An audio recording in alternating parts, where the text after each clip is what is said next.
Monggo. Assalamualaikum warahmatullahi wabarakatuh. Waalaikumsalam. Waalaikumsalam warahmatullahi wabarakatuh. Terima kasih Bu Ustazah, sangat enlighten, menyegarkan jiwa gitu.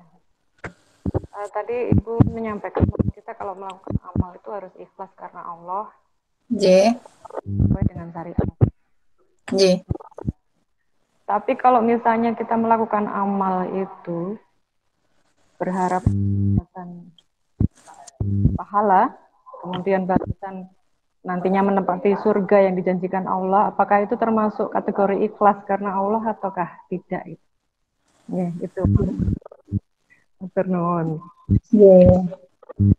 Langsung untuk saya buka 2 pertanyaan nggih karena waktunya tinggal 7 menit. Untuk yang pertanyaan kedua dicatat dulu nggih. Oke. Monggo ibu-ibu yang lain.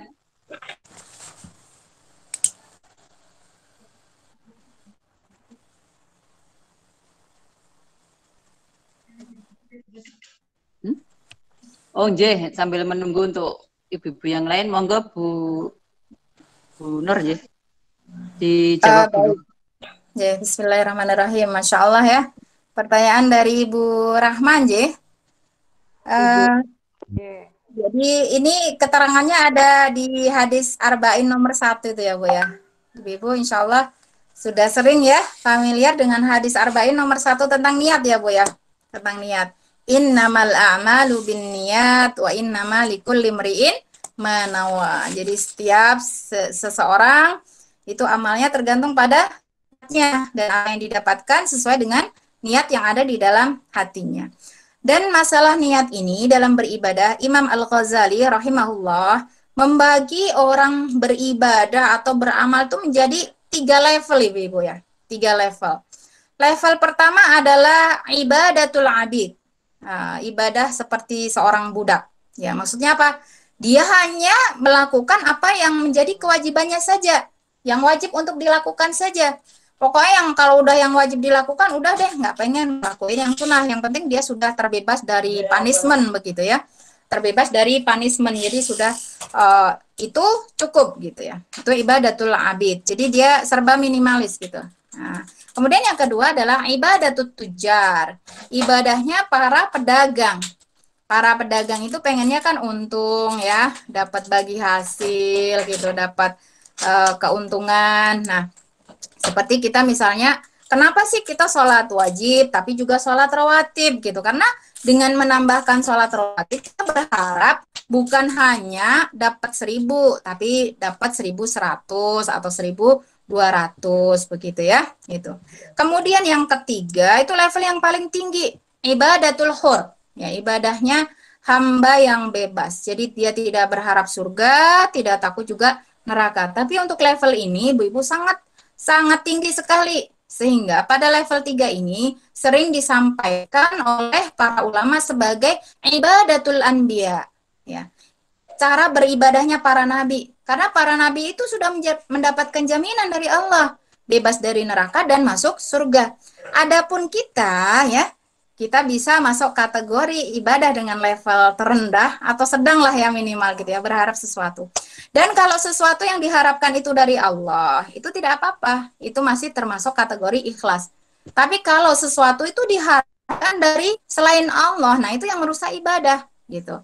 Apakah ria untuk dilihat oleh Allah, oleh manusia ya. Nah, apakah sum'ah untuk didengar oleh manusia. Nah, itu menjadi rusak. Tapi kalau hanya berharap surga dari Allah, ampunan dari Allah, nah itulah yang bisa kita lakukan. Dan kenapa Al-Quran tadi ya metodenya itu memberikan reward dan punishment gitu, karena supaya kita ini termotivasi nih, kalau berbuat gini dapat surga, kalau berbuat begitu ke neraka gitu ya, sehingga ketika kita melakukan ini berharap dapat surga dan terhindar dari neraka. Dan itu sangat manusiawi sekali karena level kita itu belum sampai ke derajat level para nabi yang tertinggi tadi, begitu ya Bu ya. Jadi tidak masalah itu Bu, asal mintanya itu kepada Allah ya, kepada Allah bukan kepada selain Allah, begitu. Allahu a'lam.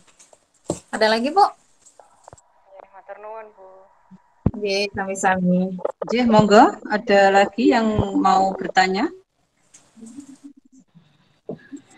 Lagi, Bu Surya, saya mau nanya ini Bu Nggih, Surya. monggo Bu Fitri, nggih, monggo Bu Fitri. Ya, Fitri. tadi kan Ustazah Nursila kan menceritakan tentang beberapa fitnah-fitnah dunia tadi ya Bu ya. Dan sekarang sudah kerasa banget kayaknya ya, sampai ke rumah-rumah, sampai ke depan kita. Nah ini bagaimana menyikapi fitnah dunia ini Us? Ya, kayaknya kok susah sekali. Oke, sampun.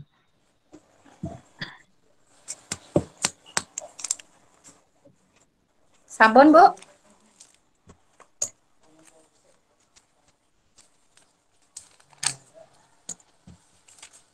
Pertanyaannya sudah, Ibu? Oke, sampun. Menyikapi fitnah Tentang menyikapi fitnah dunia, oke.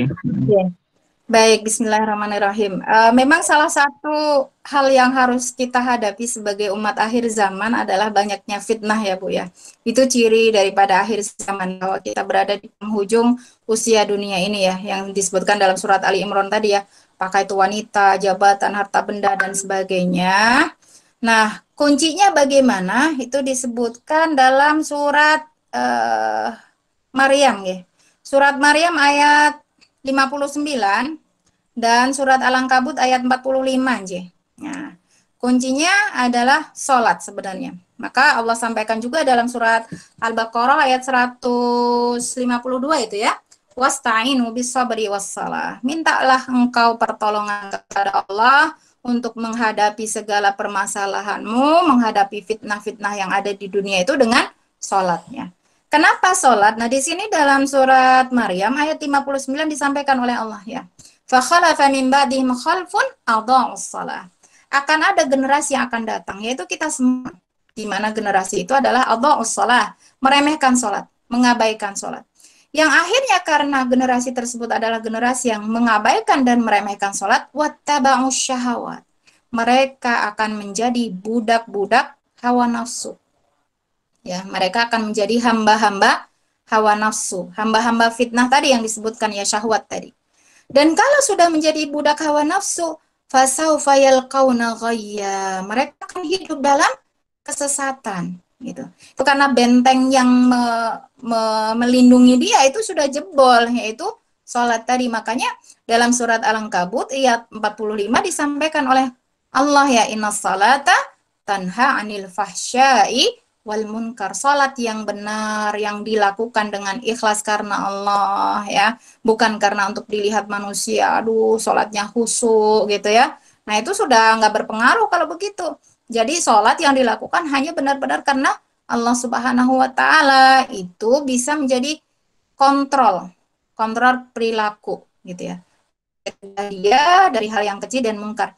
Dan ini faktanya sangat teruji Bu di lapangan ya. Kebetulan kami sebagai narasumber Biro Konsultasi Syariah begitu ya. Dan akhir-akhir ini permasalahan yang paling banyak dikonsultasikan adalah permasalahan keluarga, apalagi di masa pandemi ini ya, di mana semuanya work from home, ya learn from home, itu ternyata banyak sekali permasalahannya.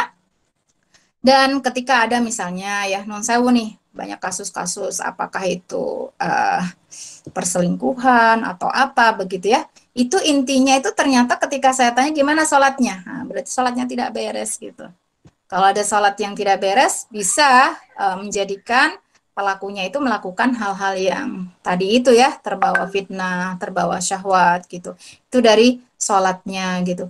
Kalau misalnya ada nih kasusnya, kemarin juga ada nih, ada orang ahli ibadah, sholatnya rajin gitu ya, tapi tidak bisa mengontrol diri, mengontrol emosi atau permasalahannya dan sebagainya gitu ya. Nah, yang jadi pertanyaan, ini sholatnya benar atau tidak, karena Allah atau karena manusia gitu. Jadi intinya itu insya Allah di dalam sholat ya Bu ya, terutama dan sabar gitu. Asta'inu bis-sabri was-shalah. Untuk menghadapi segala permasalahan ya, itu dua kuncinya. Kita harus sabar, terutama ketika sholat gitu ya. Karena orang yang tidak sabar dalam sholat, itu tidak akan sabar dalam hal yang lainnya. Demikian, Ibu. Allahu a'lam. Oke, matur nuwun. Terima kasih, berhubung ini sudah melebihi dari waktu yang diberikan. Jadi Saya cukupkan sekian saja nggih untuk tausiah pada hari ini. Terima kasih sekali kepada Ustazah Nur yang sudah luar biasa memberikan semangat begitu, memberikan wacana tentang surah Al-Kahfi, luar biasa. Mudah-mudahan kita semua bisa mengamalkan secara istiqomah setiap malam Jumat untuk membaca surat Al-Kahfi. Ya, jujur saja saya itu kalau kadang ingat, kadang tidak begitu. Jadi terima kasih sekali, ini sudah membantu untuk mengingatkan pada kita semua. Nah, karena sudah melebihi waktu untuk acara tausiah hari ini, saya cukupkan sekian. Selanjutnya kita tutup dengan doa majelis ya. Bismillahirrahmanirrahim. Subhanakallahumma wa asyhadu an la ilaha illa anta astaghfiruka wa atubu ilaik. Terima kasih. Wassalamualaikum warahmatullahi wabarakatuh. Waalaikumsalam. Terima kasih Bu Ustazah Bu Lina. Sami-sami. Assalamualaikum. Waalaikumsalam.